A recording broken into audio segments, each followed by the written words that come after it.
அவ்வளவுதான், மும்பை ரீச் பண்ணியாச்சு. கண்ணுல ஒரு சொட்டு தூக்கம் இல்ல. நம்ம தான் இந்தாச்சு மும்பை போயாச்சு, வந்தாச்சு சைடுல ரைட் போயாச்சு. என்னாச்சுப்பா என்னாச்சு? தண்ணி கொண்டாங்க. இல்ல தண்ணி சும்மாதான் நம்ம தான் இங்க இருந்து போவேன், பாத்துருக்கேன் நானு. சைடுல வருவேன். வண்டிய இப்போ வரைக்குமே நான் உண்மையா ஒரு பொண்ணாதான் நினைச்சிட்டு இருக்கேன். பேரு தாலி கட்டுறது உடம்பு சோத்துக்காக கட்டுறேன்னு சொல்லி நினைச்சிட்டு இருக்காங்கன்னா உண்மையிலே அன்புக்காக தாலி கட்டுறாங்க. வண்டிக்கு சேலை கட்டிட்டு என் பொண்டாட்டி என் பொண்டாட்டியா? ஆமா எல்லாம் இதாயிருச்சா? ஆமா தாலியே கட்டியிருக்கேன். பாருங்க தாலி நம்ம வண்டி அப்படிதான் இருக்கும். இன்னும் இருக்கு, வேலை இருக்கு. இப்போ உங்க சொந்த வண்டி தானே? இல்ல கம்பெனி வண்டி தானே. 30,000 ரூபாய் மாசம், டெய்லி 200 ரூபாய் சாப்பாடுக்கு. வண்டிக்கு டெக்கரேஷன் அது ஓனர் தான் பாக்கணும். ஆமா ஓனரும் இல்லையா? வாடகைக்கு ஓட்டுறேன் நானு.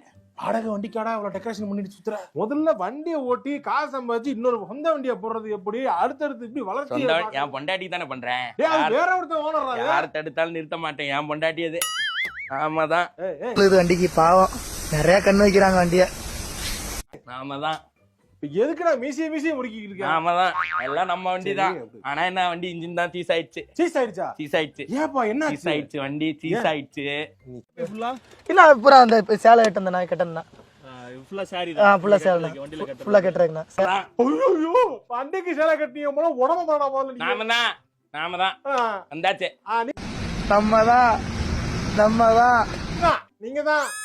நாம தான். ஐயோ எனக்கு ஒட்டிக்கிச்சு.